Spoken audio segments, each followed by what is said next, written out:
Welcome back to SCW for the WrestleMania 37 Night 2 review. Thank you for choosing the channel and choosing the video. Please subscribe right now, leave any comments in the comment section. Please like and share the video as well. So without further ado, let's not waste any time and get straight in with the review. And I was very complimentary about Night 1, particularly the pacing of the show, how everything was done in nice proportions, how you were left wanting more, you were maximising those minutes, you weren't wasting time for the sake of wasting time. Well, the first hour of Night 2 felt very dragged. It almost felt like that Night 1 was the same length as the first hour of Night 2, because that's how much it dragged in my opinion. Of course, we had the video intro package that we had more or less similar to Night 1. We cut to the WrestleMania host dressed as pirates, Titus O'Neil and Hulk Hogan, went on a back and forth exchange. Funny thing that completely noticed as well, that every time Titus spoke, he was pretty much cheered. Every time Hogan spoke, he was booed. No surprises, I guess, there. WWE need to learn not to use Hogan for these events because, well, fans overall, they don't want to see him there. We then sort of had a long video package. It was almost like we were watching Monday Night Raw. The Fiend versus Randy Orton was the first match. Of course, more or less 80% of their rivalry has been video packages, so let's have one long video package showing their rivalry. Randy Orton had probably the longest entrance in WrestleMania history, and that includes The Undertaker. He was looking good though in his outfit. Of course, he went for white as his trunks. I don't ever remember seeing that before. Almost implied that Randy Orton was the good in this against the evil Fiend, where really clearly it's the opposite ends of the spectrum. Really, the Fiend is meant to be the babyface, Randy Orton is meant to be the heel. But I do like how Randy Orton just doesn't care. He kind of mimicked that he was going to slip on the entrance ramp as well. Typical Randy Orton, not giving to you know what. But yeah, as then we go then to seeing the entrance of the Fiend, we had Alexa Bliss come out. Her music was playing for her to come out. We had a cut to the backstage, and the Fiend kind of was sort of walking sort of through a tunnel here, and he was this crispy Fiend that we've been seeing over the last few weeks, and he sort of transformed in this supernatural way to go to the Fiend that we knew before. It was almost like he magically healed himself. Now, just before we go any further, I just kind of feel like that this was very non-explained. I mean, Supernatural is suspending disbelief to the maximum. I found this a bit weird. I didn't enjoy this part of the Fiend's entrance. The rest of it, of what we come to afterwards, which I'll do before we go into the match actually, we had a huge Jack in the Box by ringside. Michael Cole, not a clue what it is. I mean, we obviously did. Alexa Bliss was then turning the Jack in the Box, and of course that then led to the new and improved, freshly looking Fiend to be actually coming out of the Jack in the Box to his entrance music, which actually at that point looked pretty badass. And the fact as well that he did the Brody Lee tribute as well, and really hyping up the crowd before the match started, standing on the top of this Jack in the Box, was really, really cool. But the bit before, I really didn't enjoy, and I thought to myself, I didn't see the point of that, and I really thought to myself, WWE could have done this so much better. This would have been a perfect time to go through, like, you know, going through a time machine if you want. We could have had a moment where we said to ourselves, what happened between the Fiend from TLC to now? He was off TV for a long time. I think this would have been the perfect excuse, and I don't really find a lot of them in the modern day, to play a Firefly Funhouse. We could have had Alexa Bliss with the puppets, Rambling Rabbit, Abby, Mercy, all could have explained, like, God, with the Fiend, what happened to him and how we're going to get him back. And, you know, could have had that sort of kids show way of, we're going to fix it, ding. And then we could have seen, like, naturally, the Fiend could have been maybe worked on in some way, could have been, you know, spells, whatever they do in their supernatural way in the Funhouse. I think this would have been a much more fun way, and, well, definitely not believable way, but certainly would have given some sort of layering. We could have gone perhaps through some of the steps of the storytelling between January. That could have been a good way to have played the video package rather than actually getting just a long video package that we've seen on Raw for the last sort of month. We could have had little glimpses of why we saw two Randy Ortons, why the black sort of stuff, what meant to be blood or liquid, whatever it is, was actually coming from Randy Orton. We could have seen these things play out, and what led from step to step, where the Fiend at the crispy stage was ready to come back at Fastlane, and what they did between then to getting ready for WrestleMania. That's what I think they should have done, but of course, that's just me. What do I know? Who knows indeed. But we go cut back to the match then itself. It's not a very long match. I did like the start of it. I liked that the Fiend actually jumped off the Jack in the Box and the high cross body. Reminded me of the Attitude Era. You like to do these throwbacks, don't don't I? Austin, of course, when he sort of hit Vince McMahon with a clothesline off the truck when he did that before. But still, that was a fun way to start the match. It didn't go very long. Must have only been a few minutes long. It felt kind of similar to what was the Finn Balor match at SummerSlam when the Fiend debuted then. The Fiend was very dominant. Even though a couple of moves had been done, he was finding a way to come back into the match. But he got the Mandible Claw in, and then he was going to put it into the Sister Abigail. Alexa Bliss has gone missing at this point. She'd obviously gone into the Jack in the Box, and instead of re-emerging from the Firefly Funhouse version, we got this sort of more darker, twisted Alexa Bliss that came out from the box. And of course, then we got all the sort of black liquid stuff sort of running down her face, and a lot of the crowd really ate this up. There was a lot of, you know, the holy S words going up, and I must admit, it did kind of look like a cool visual because of the fact that it's caused what came next in a way. But at the same time, I have a real problem with what came next, because the Fiend, who's meant to be unstoppable, I wanted to see character development. I wanted to see him being refreshed. I wanted to see the Fiend, basically what we've seen with Kane over the years. When he comes back, he's unstoppable again. This is the guy that was meant to be a squash match.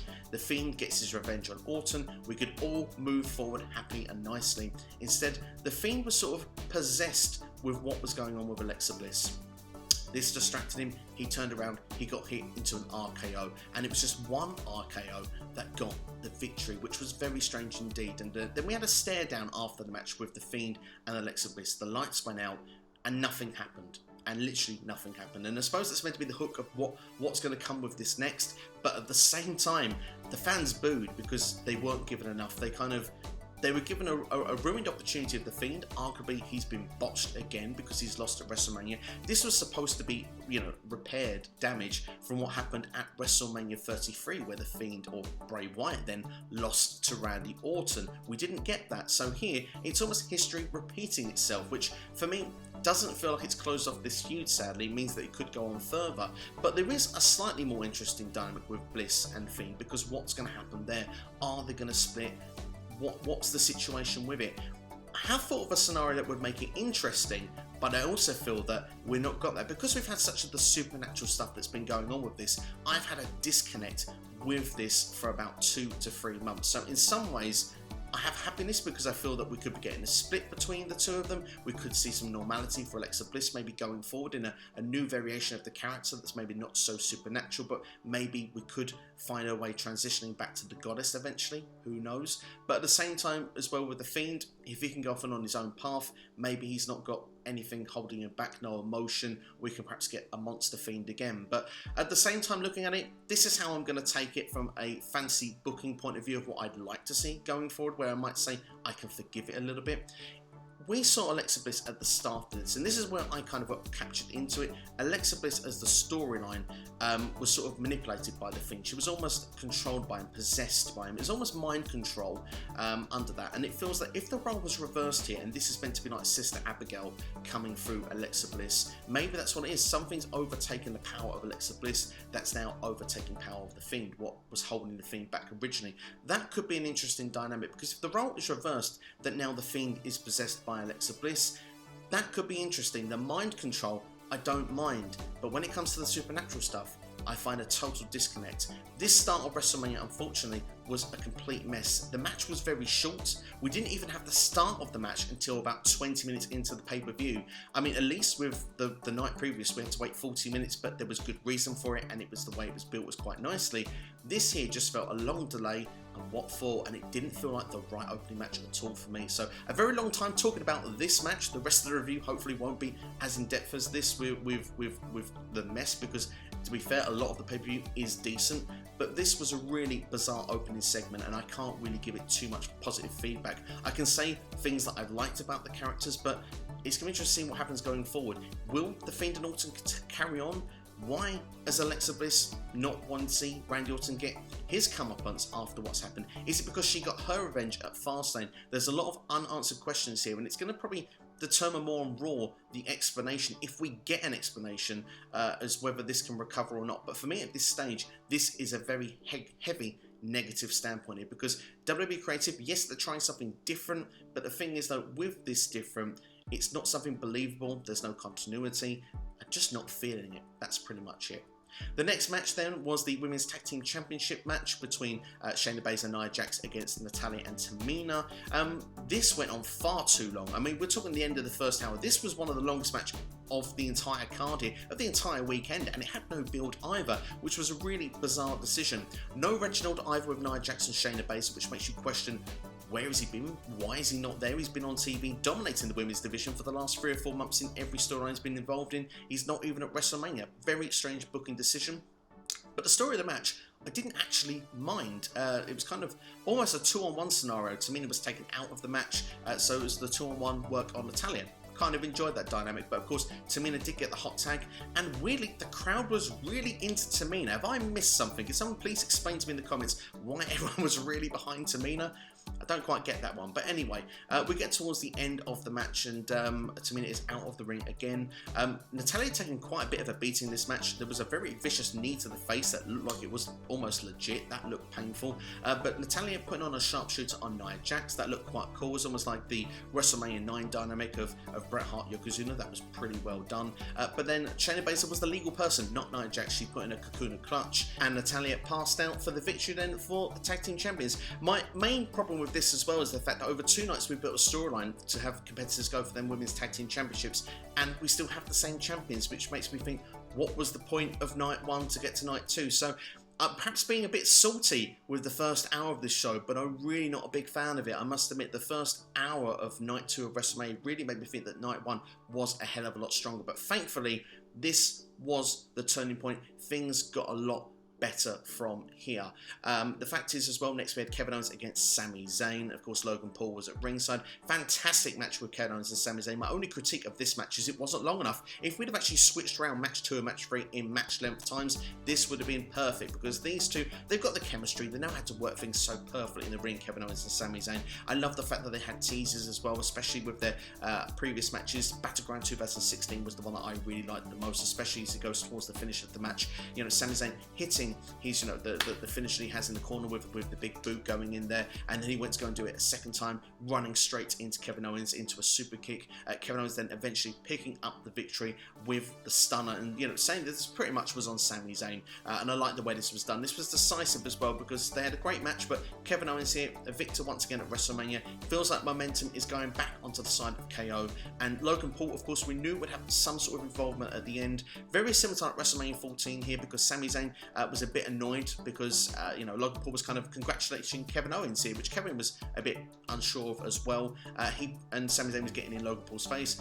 Logan pushed Sami to the ground instead of kind of like the Tyson punch. It was more of a push. Sami had enough of it, sort of walked away, not having any more of that. Again, Logan Paul wanted to kind of celebrate with Kevin Owens, which Kevin Owens found very bizarre, and for his trouble, he got a Stone Cold Stunner, which I thought was really, really good, because I mean, this is great. It's an outsider, which is going to attract a lot of eyes to the product. I mean, Logan Paul, whatever you think of him, he's got so many followers on social media. He's dipped his toes in a lot of different markets. People will be watching this to check out what he's involved with, and the fact is that he's actually now fell victim to a stunner of Kevin Owens. This puts more eyes on not just Owens and Zayn, but Owens here as a victor, putting the stunner on him, and hopefully that momentum can carry forward now, actually going into the summer. I think Kevin Owens really needs to be pushed now. We had that big win last year against Seth Rollins. Now he's had a win like this year, and celebrity involvement. We need to capitalise on this, because you know, Kevin Owens had to take time off last year.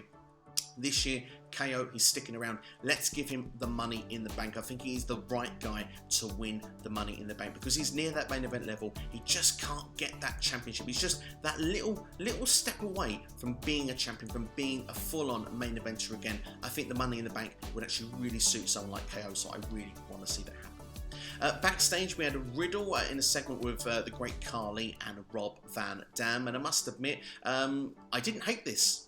I think. Usually I'm not a fan of backstage stuff with Riddle, but it was explaining how we should have a giant shot for the great Carly, how we must find it hard to get things. RVD providing himself as kind of like a translator. I thought that was quite entertaining for what it was, and it led into our next match, Riddle against Sheamus for the United States Championship. These two have got great chemistry in the ring. They're very good together, and this was no exception. This was arguably their best match, and they saved it for the biggest show possible. So fantastic from both of them. Big move after big move. It's like the greatest hits, honestly. Just go and watch it. Arguably, I think this should have been the match that kicked off the show, because it was that well put together from these two. The time they got was perfect as well. well. There was one minor botch in the match, but you would forgive it because honestly, safety comes first. Sheamus was going to try and hit white noise from the top rope, but he obviously kept hold of Riddle, but he kind of slipped off the top rope. So it was good he managed to just land in the ring on there, so he just hit the move in ring normally. So it's all forgiven really, but it was a fantastic finish of this match because it looked like that Riddle was going to jump off the rope from the second rope, going to do a moonsault to try and land on Sheamus, and instead he went straight into a broad kick for a 1, 2, 3, and we got a brand new United States champion. I'm very pleased for Sheamus. He's put in the hard work, some of the best work of his career. Riddle, rumoredly, originally wasn't even going to win the United States Championship back at Elimination Chamber. That was meant for Keith Lee. So this is what I think here, quite putting 2 and 2 together. Sheamus and Keith Lee had a bit of a program going on before Keith Lee had to be taken off of TV. I think Sheamus and Keith Lee will be the program for the United States Championship going forward. And obviously now Sheamus will be the champion going into it. It was almost like a stopgap for the meantime to get the belt eventually over to Keith Lee. But congratulations to Sheamus. Got a great WrestleMania moment. He deserves it for the hard work put in, and it was shown with this match as well. Both of them incredible performers in the ring, Sheamus and Riddle. Great chemistry, great match. Only sad thing to see was that Riddle was bleeding a bit afterwards from that bro kick, but still, very well done all round here. Next was the Nigerian drama fight for the Intercontinental Championship. It was Big E, the champion, defending against Apollo Crews. So basically, this was how I thought it was going to be. A street fight, no DQ, hardcore match, you name it. That's pretty much what it was. I compared it to the Belfast Brawl from WrestleMania 24. Kind of was the same. It was a hardcore match, but there were drums just around the ring. But the drums weren't used at all. But still, these two, very good. It went straight on, got kendo sticks from the start. It was violent. I liked it. I liked the fact that Big E did this spear from inside the ring, going through the second rope, taking Apollo to the floor, went very far away. And as well as that, you had the contribution of the steel steps, which was a big part in their rivalry, so I liked that was used as well. The fact is that Apollo tried to use it on Big E, laying on steps on the outside, taking them, throwing them down, missed it. I thought it was a cool looking spot, and it just showed a bit of Apollo's mean streak, that character coming out of him. Really helped the narrative of the storyline in the match for me. As we go towards the closing stages, we had a table set up in the ring. Apollo looking to go for a frog splash on Big E. Big E comes off the table and Apollo goes through it. Instead then he ends up getting a big Eddie for his trouble. Big E, of course, actually came out to the sound of Wale performing his theme song, by the way. I forgot to mention that. Looked like he was going to pick up the victory, but instead Dabba Kato come in to make the save for Apollo, taking out Big E, and Apollo, he put him on top, and Apollo gets the 1, 2, 3. You've got a brand new Intercontinental Champion. Now, Dabba Kato is going to have a brand new name going forward because they seem to not know who he was. I believe it's going to be Commander Aziz. I've probably butchered the name, but that's what I've read today is going to be his name going forward. I like this. I think this works all round for me personally. I mean, we needed to get the championship on Apollo Crews here so Big E can be released to go and do other things in the card. I think I don't want to say he's outgrown the Intercontinental Championship, but I think he's destined for bigger things. So for that to happen, the championship needed to change hands, and we needed to protect Big E in defeat. Apollo as well needed to win this match. I think if he had lost this match, this would have been very damaging for him. I think he would have been back in catering. I think it would have been that bad. So Apollo desperately needed the win here, but having the assist as well from Dabba Kato, I'm going to say Dabba Kato for the rest of this review, for me, I think is a good thing because we found a use for Dabba Kato on WWE TV, and I think you've got that big man, little man dynamic, that Shawn and Diesel relationship. This will assist Apollo going forward, I think, now as the Intercontinental Champion, will help solidify himself as someone that is a pay-per-view superstar going forward, which I think is very important. Gives them both something to do, and like I say, I mean, he's the Intercontinental Champion now. This is what was needed coming out of this pay-per-view, and this storyline possibly isn't finished, and I hope if they do it going forward from here that they continue it on SmackDown, and when it comes to the next pay-per-view, Backlash, WrestleMania, that maybe we can start new programs for both of them. But no, for me, I'm happy with this because we're building new stars all round here. Apollo getting the win, getting the championship. He's now got a sidekick. Dabba Kato's got something to do on TV. I will try it one more time. Commander Aziz and Big E, yes, Intercontinental Champion. Been it for a few months. Shame he had to lose at WrestleMania. I think this would have been a show, would have been nice to see him win, but someone had to lose in this, and I think Big E can come out of it. He didn't lose cleanly. There's some credibility in that defeat, and from this point onwards, I think he can go on to go further up the card. So all round here, I think WWE did a good job. Match 6 was the Raw Women's Championship, Asuka against Rhea Ripley. Rhea Ripley having her theme entrance brutality sung on the way to the ring. It was quite brutal, to say the very, very least, to be honest, but it did try and give that star power to Rhea Ripley, who's only been on the roster for a short time, so I do understand the logic in doing it, and I do think it did send the message. It did say this is important, because usually things like that happen for the big superstars, people that have been around for a while, so to see Rhea Ripley get that treatment after being on the main roster for just such a short time, I think was quite a cool moment. And it was kind of cool to see it in the Raymond James Stadium performing on a WrestleMania when you knew she was supposed to be there last year. But the match with Asuka, it was good. I enjoyed this match. I think it was a fun match. I think there was something missing for me though, and the thing that was missing for me was the final third. We didn't really have that flurry of near falls at the end of the match. We had a nice start, building to middle. There was a really cool spot where it was almost like a tornado style DDT done off the ring apron to the floor from Asuka to Rhea Ripley. That actually looked brutal. Can use brutal quite a lot, I think, in amongst this match review. But yeah, overall, I think it was decent. But as we got to the close of the finish, Rhea Ripley seemingly wanted more kicks from Asuka. Asuka went to the ropes, come up, and missed a kick, and then went straight into Rhea Ripley's Riptide, and we got a brand new Raw Women's Champion, which, yeah, I mean, this was decent, but the difference between Rhea Ripley and Bianca Belair, both here are new superstars, winning the championships at WrestleMania. It's a big deal. It's very refreshing for the women's division, but there is a difference between Rhea and there is a difference between Bianca. Bianca's had that story for a year, being on the main roster, a journey, if you want, for people that are main roster followers to see her get to the promised land. She won the Royal Rumble as well. Rhea Ripley coming second in that same Royal Rumble match, by the way, but Rhea went missing for a long time. Rhea Ripley didn't have the strongest booking with last year's WrestleMania, and even it took a while to get that momentum back in NXT. Yes, we've seen the journey from Rhea Ripley where she's had to take herself from the bottom and bring herself back up, but when she came to the main roster, she's only had 3 weeks to get that momentum going into WrestleMania.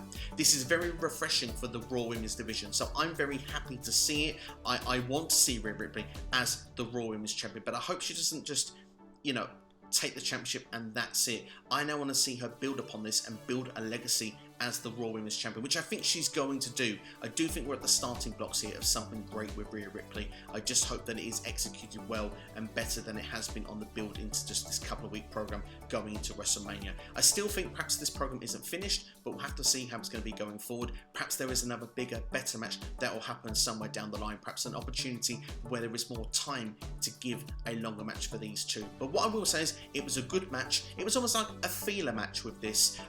We did need to see something happen in the Raw Women's division to happen to freshen things up. So in some ways, the right winner did win, in my opinion. Let's see where it goes from here. But Rhea Ripley is your Raw Women's Champion. This was a good match. It could have been a great match, but maybe that great match is coming somewhere further down the line. Your WrestleMania hosts came out once again, Titus O'Neil and Hulk Hogan. Bayley has sort of been playing that wannabe host throughout both nights, and you know, she's been sort of dismissed by a lot of people, including the WrestleMania host. She did come out to interrupt here and say, like, where's my moment? This is my time. I'm going to take it. She got her own pyro, which I thought was quite cool to see. Bayley as a character is a lot of fun, but just when she sort of was going to outshine the moment, you knew someone was going to come and make the save here. Everyone wants it to be Becky Lynch, don't they? But obviously it wasn't to be. We got the Bella Twins, of course, Hall of Famers from the 2020 class, and they came and made the save here. And of course, there was a bit of physicality as well, which makes you wonder, are the Bella Twins coming back? It has been rumoured. And of course, those women tag team championships, they're going to be dropped at some point. No team seems to be able to beat them. Maybe it's the Bella Twins that will do so. I will reserve my judgment, I think, here. I suppose it would be weird if they didn't win those belts once, but it would be nice to see, you know, future stars pushed maybe. But at the same time, maybe we need to really establish this women's division better. It feels a lot of thrown together tag teams. Maybe, you know, we have time to really establish this division. If the Bellas win those belts from Baszler and Jax, and then they drop the belts to an established team later down the line, maybe that team will really get a rub, and then we can get Baszler and Jax back into the singles divisions. As for Bayley, I mean, Bayley played her role to perfection. I would have loved to see her in a WrestleMania match, but I guess that's just not to be the case. But now we're back to normal regular TV, hopefully now on SmackDown. I mean, Bianca and Sasha could be a rematch that could happen, but Bayley might want to insert herself as well. So there is some interesting dynamics of what could happen going forward from this. Certainly more of a take than just a small segment. There there is certainly things that have come from the fallout of this. Last but not least then was the main event of WrestleMania, and the place erupted for every entrance here. Daniel Bryan, Edge and Roman Reigns. Very interested to see the dynamic of Roman, by the way. First time in front of a crowd with this gimmick. He was booed, and for the right reasons, which was great to see. Roman coming out with Jey Uso and Paul Heyman.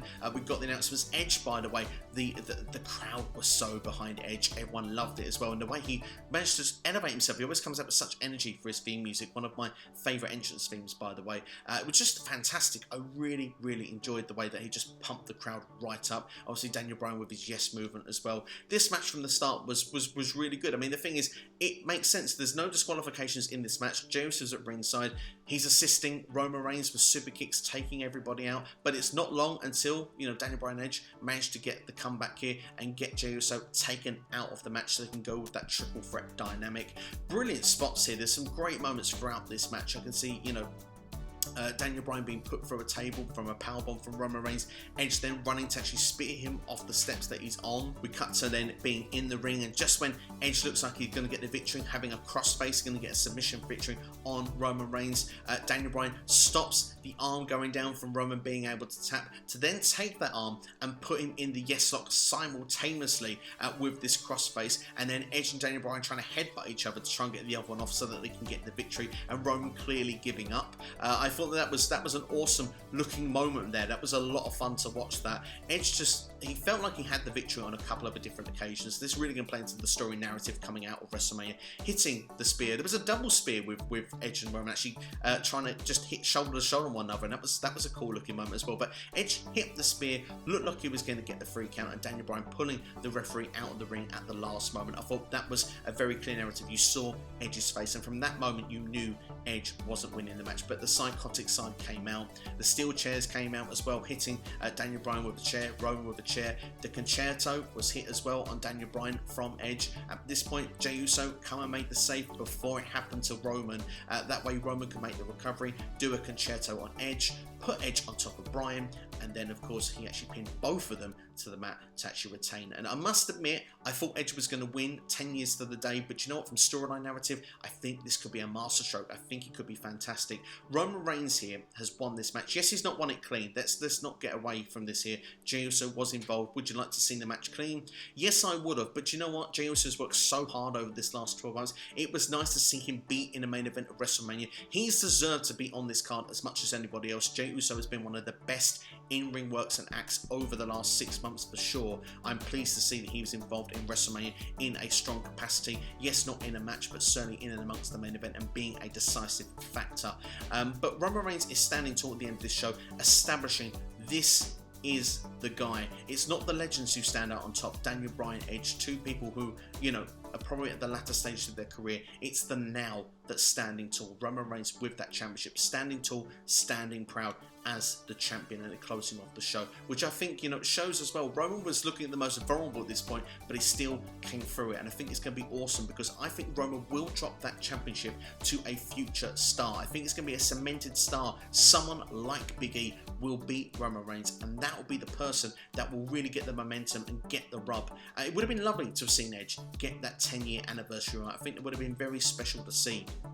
But seeing what happened there, is he going to take it out on Daniel Bryan on SmackDown? It's going to be so classic to see. That's clearly going to be your Backlash WrestleMania direction. Daniel Bryan against Edge. Possibly even a #1 contenders match to go for the following pay-per-view. I would love to see it. Now we're building that around that storyline with them two. That's going to be fascinating. What's been built from them two over the last few weeks to now to where it's going to lead to going to Backlash will be superb. I'm fully invested of where that will go. And also Jey Uso, I mentioned him before, he's the one that's helped Roman there. Maybe he's the one that cost Roman further down the line. We'll have to wait and see what's going to happen there because Jey Uso is not realizing Jey Uso's worth. So I like the idea of that storyline is still dangling around as well. And WrestleMania for me ended on a very high note because that match was my favourite match of the night. I think it was absolutely superb.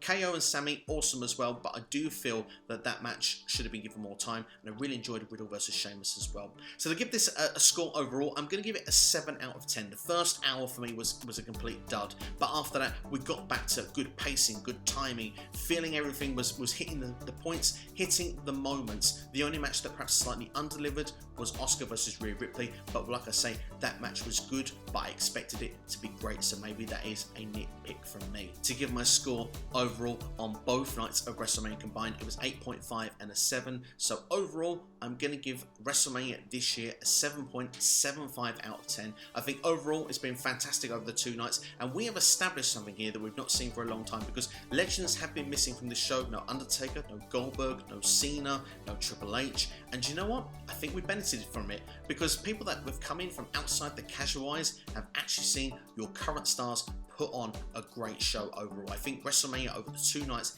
has been superb, and if you look at it, we've built new stars for the future. We've had a magic moment with Bianca Belair winning the SmackDown Women's Championship, and that's going to be a main event that's going to inspire a younger generation, a female generation, racially as well. It's just been superb to see them in that position in that main event. It really is going to be a monumental moment that people are going to look back from years from now. They're going to look back 10, 20 years, and they're going to say that that match was one of the most important matches in women's wrestling history, and in fact not just women's wrestling, in wrestling history. People are going to look back and say that was a monumental moment. You built something on that night that can only be created here and there. That is a true, real WrestleMania moment. You've got another star as well emerging in Rhea Ripley. Omos is a tag team champion and was a standout looking attraction performer on his first appearance in a WWE ring. You have built those. You've got the stars of the now as well. The Roman Reigns solidifying himself as the man with the championship. Bobby Lashley as well solidifying himself as the man of the championship.